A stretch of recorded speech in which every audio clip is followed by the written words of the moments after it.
ช่วงนี้พาท่านผู้ชมไปชมภาพการแข่งขันมอเตอร์ไซค์ชิงแชมป์ประเทศญี่ปุ่นในรายการ MFJ Superbike All Japan Road Race Championship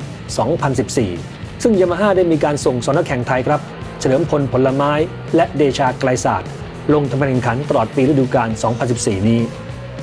สำหรับการแข่งขันในสนามนี้นะครับแข่งกันที่ออโตโปลิสเซอร์กิตซึ่งเป็นสนามที่ 2 ของรุ่น ST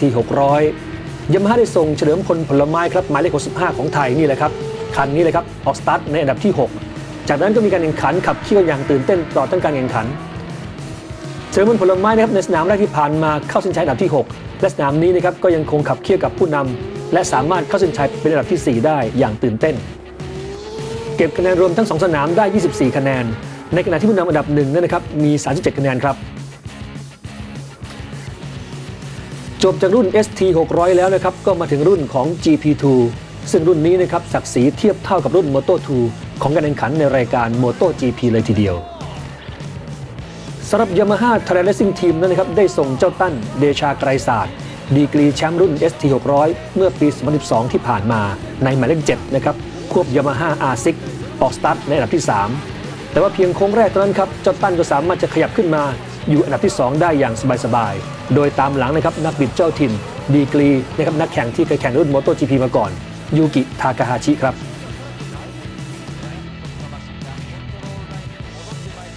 สำหรับยูกิทากาฮาชินั้นนะครับมีประสบการณ์ในการแข่งขันระดับโลกมาอย่างโชคโชนถ้าเปรียบเทียบกับเจ้าตั้นเดชากษัตริย์ของเราแล้วต้องถือว่านะครับศักดิ์ศรีนั้นยังห่างไกลกันแต่ว่าเจ้าตั้นของเรานั้นนะครับสามารถขับขี่ได้อย่างน่าตื่นตาตื่นใจครับการแข่งขันในสนามนี้ต้องบอกว่าเจ้าตั้นนั้นขับขี่ได้อย่างยอดเยี่ยมนะครับสามารถขับขี่ไล่ตามหลังยูกิทากาฮาชิได้ตลอดช่วงเกมการแข่งขันซึ่งหลายต่อหลายโค้งนะครับที่เจ้าตั้นสามารถจะเสียบแซงยูกิทากาฮาชิได้แต่ก็ทำไม่สำเร็จครับต้องถือว่านักแข่งไทยนะครับเจ้าตั้นนั้นทำได้ดีเกินความคาดหมายการที่นักแข่งไทยไปไล่บี้นักแข่งระดับโลกเช่นนี้นะครับต้องถือว่าเป็นพัฒนาการที่สุดยอดอีกครั้งหนึ่งของคนไทย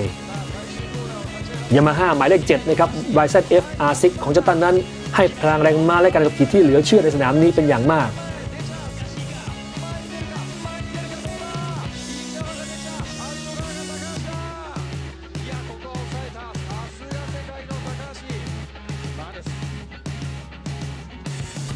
จนมาถึงรอบสุดท้ายของการแข่งขันนะครับเจ้าตั้นเองก็สามารถจะไล่บี้ได้หลายต่อหลายโค้งทำท่าจะเสียบแซงได้แต่ก็ไม่สำเร็จอีกเช่นกันนะครับนี่คือการแข่งขันที่ต้องถือว่านะครับนักแข่งไทยนั้นขับขี่ได้อย่างยอดเยี่ยม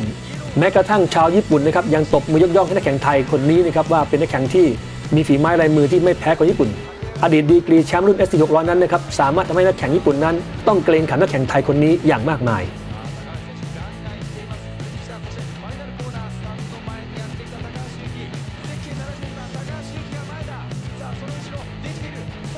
โดยเฉพาะรอบสุดท้ายในช่วงเข้าโค้งก่อนขึ้นทางตรงเข้าสู่เส้นชัยนั้นนะครับก็ปรากฏว่าเจ้าตั้นขึ้นมาประกบเกือบจะแซงได้สำเร็จบุดหวิดไปเพียงแค่ครึ่งคันเท่านั้นเองครับ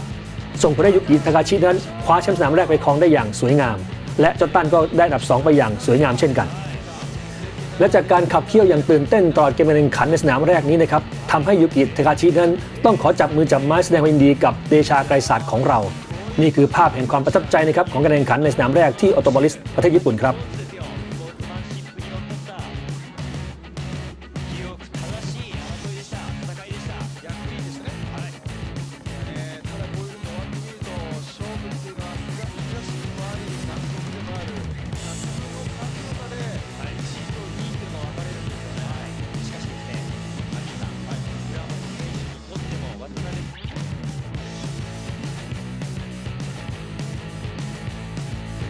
และในช่วงนี้นะครับมาฟังคำสัมภาษณ์ของเดชาไกรศาสตร์นะครับว่ารู้สึกอย่างไรกับเกมแข่งขันในช่วงสนามแรกที่ผ่านมาจริงๆแล้ว10 รอบเนี่ยขี่ไป10 รอบนะครับก็มีไอเดียเหมือนกันว่าจะหาวิธีแซงพยายามดูแต่ว่าน้อยมากๆที่จะแซงได้นะครับก็พยายามตามให้ถึงรอบ2 รอบสุดท้ายครับแล้วก็พยายามที่จะแซงอีกครั้งหนึ่งแต่ว่าพอถึง2 รอบสุดท้ายเนี่ยทางยูกิเองเขาก็เหมือนกับเพิ่มความเร็วขึ้นทำให้เราเนี่ยโอกาสแซงค่อนข้างน้อยแล้วก็รอบสุดท้ายเนี่ยทำไปหลุดด้วยครับทำให้ยูกิห่างออกไปนะครับพอห่างออกไปก็ไล่มาจนเข้าเส้นชัยห่างกันนิดเดียวก็ถือว่าต้องมีการบ้านต้องทำในสนามหน้าค่อนข้างเยอะ ก็ใช่ครับก็หลังจากที่ปีที่แล้วจบซีซั่นก็ไม่เสียใจมากๆนะครับที่ไม่มีผลงานที่ดีนะครับก็กลับไปเทรนนิ่งแล้วก็ซ้อมฟิตเนสอะไรอย่างเงี้ยนะครับก็ทำให้ปีนี้ก็พร้อมมากขึ้นทำให้ทำเวลาได้เร็วขึ้นแล้วก็ตามนักแข่งอย่างยูกิได้ก็ถือว่าดีแล้วโมเตกิก็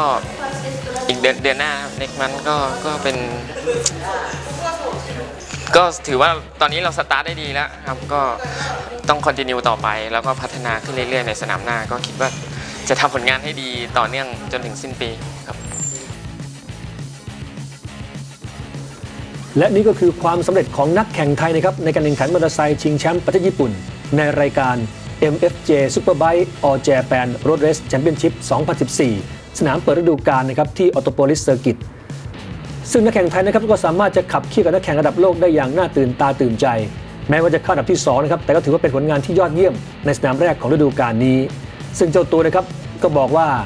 ในปีนี้นะครับพยายามจะต้องขึ้นโพเดียมให้ได้ทุกๆสนามจะมีโอกาสคว้าแชมป์นะครับในรายการได้อย่างแน่นอนและในช่วงของเย็นวันที่ 28 เมษายนที่ผ่านมานะครับก็มีคณะผู้สื่อข่าวไปรอต้อนรับถึงสนามบินเลยทีเดียว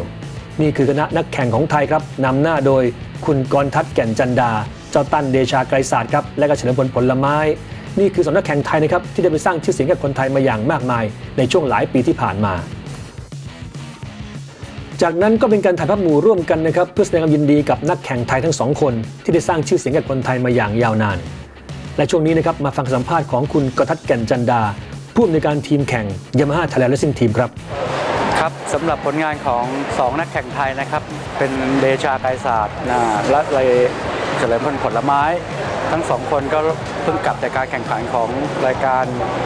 MFJ All Japan Championship สนามที่1ที่ออโตโปลิสนะครับก็ทั้ง2คนก็สร้างผลงานกลับมาให้กับประเทศไทยเดชาไกรศาสตร์ก็